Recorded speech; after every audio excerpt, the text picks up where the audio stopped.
కేటీఆర్ గారు మహాన్యూస్కు పంపించినటువంటి legal notice. మహాన్యూస్ది ఇక్కడ మహాన్యూస్ లీగల్ నోటీసు, మహాన్యూస్ వీటికి సంబంధించినటువంటి దాదాపు ఒక ఎన్ని పేజీలు, ఆల్మోస్ట్ 5 పేజీలతో కూడినటువంటి లీగల్ నోటీస్ని పంపించారు. సరే, లీగల్ నోటీస్ సారాంశం ఏంటి అంటే, ఈ ఫోన్ ట్యాపింగ్ వివాదం అంశంలో తన పేరుని తీసుకొస్తున్నారని, తన ప్రస్తావన తీసుకొచ్చి తన కుటుంబ పరువు ప్రతిష్టలని, తన పేరు ప్రఖ్యాతలని మంటగలిపే విధంగా వ్యవహరిస్తున్నారు అని కేటీఆర్ గారి అభిప్రాయం. దానికి వారు లీగల్ నోటీసులు పంపించి తెలియజేశారు. ఓకే, కేటీఆర్ గారికి సంబంధించి వారు చెప్పినటువంటి అంశాన్ని మనం గమనిస్తే, సరే, ఫోన్ ట్యాపింగ్ జరిగిందా లేదా? ఓకే, ఫోన్ ట్యాపింగ్ జరిగిందా లేదా, అది ఇవ్వాలా వద్దా? Phone tapping. లిక్కర్ స్కామ్ జరిగిందా లేదా, అది ఇవ్వాలా వద్దా? ఓకే, కాళేశ్వరం ప్రాజెక్టు మేడిగడ్డ కుంగింది, అది ఇవ్వాలా వద్దా? గొర్రెల స్కామ్ జరిగింది అని అరెస్టులు జరుగుతున్నాయి, అది ఇవ్వాలా వద్దా? ధరణి స్కామ్ జరిగిందని విచారణ జరుగుతుంది, అది ఇవ్వాలా వద్దా? అంటే లిక్కర్ స్కామ్లో కవిత అరెస్ట్ అయ్యి తిహార్ జైల్లో ఉంది, మరి అది ఇవ్వాలా వద్దా? రాధాకిషన్రావు, అట్లాగే తిరుపతన్న, ప్రణీత్ రావు, ఇలా అనేక మంది అరెస్ట్ అయ్యి జైల్లో ఉన్నారు, అది ఇవ్వాలా వద్దా? వారు కన్ఫెషన్ స్టేట్మెంట్లో సుప్రీం ఎవరైతే ఆ రోజు అధికారంలో ఉన్న సుప్రీం చెప్పిన ఆదేశాల ప్రకారంగా చేశామని చెప్పారు, మరి అది ఇవ్వాలా వద్దా అని నా ప్రశ్న.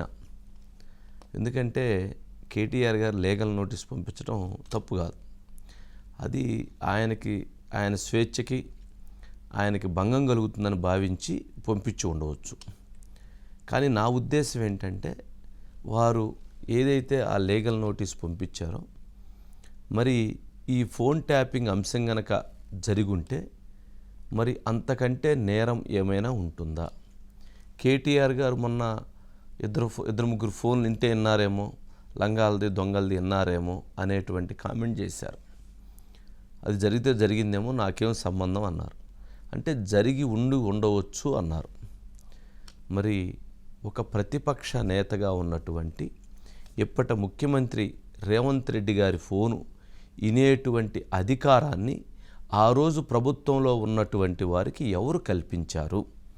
అది కల్పించున్నట్లయితే అది ప్రభుత్వం తప్పు కాదా? నెంబర్ 1. మరి రేవంత్ రెడ్డి గారి కుటుంబ సభ్యుల ఫోన్లు, వాళ్ళ సతీమణి పేరు కావచ్చు, అట్లాగే వాళ్ళ తమ్ముడు కొండలరెడ్డి ఫోన్ కావచ్చు, తిరుపతి రెడ్డి ఫోన్ కావచ్చు, లేదా ఇతర వాళ్ళ బంధువుల ఫోన్లు కావచ్చు, ఇవన్నీ వినాల్సినటువంటి అవసరం ఏమొచ్చింది?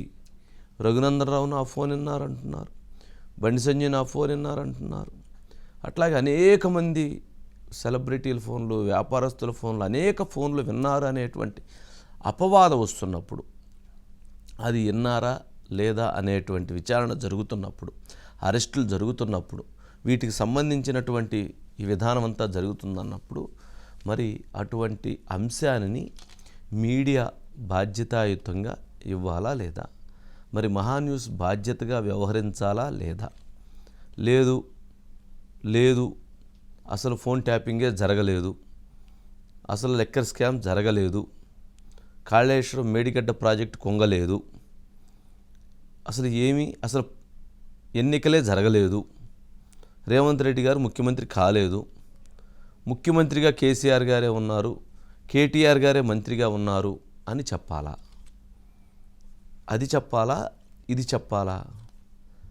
వారికి రైట్ ఉంది, నోటీస్ ఇచ్చేటువంటి రైట్. వారికి బాధ కలిగి ఉండొచ్చు, ఇబ్బంది కలిగి ఉండొచ్చు.